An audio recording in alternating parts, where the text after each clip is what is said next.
የጌታ መንፈስ እንዲህ ብሎኛል 2018 የልዩነት ዓመት ነው። ሐዋርያት ሥራ 13 ከቁጥር 3 ጳውሎስንና በርናባስን ለጠራዋቸው ለዛ ሥራ ለዩልኝ እንደሚል እኔ እጸልያለሁ 2018 እናንተና ጉስቁልና፣ እናንተና በሽታ፣ እናንተና መከራ፣ እናንተና ሐዘን የምትለያዩበት ዓመት ይሁንላችሁ። በጠላታችሁና በእናንተ መካከል፣ በሟርተኞችና በእናንተ መካከል፣ በክፎችና በእናንተ መካከል፣ በደጋሚዎችና በእናንተ መካከል፣ በቅናተኞች በምቀኞችና በእናንተ መካከል ልዩነት ይሆናል።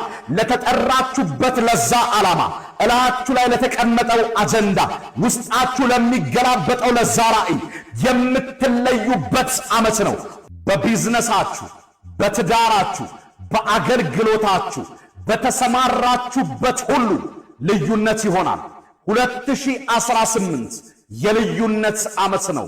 ሻሎም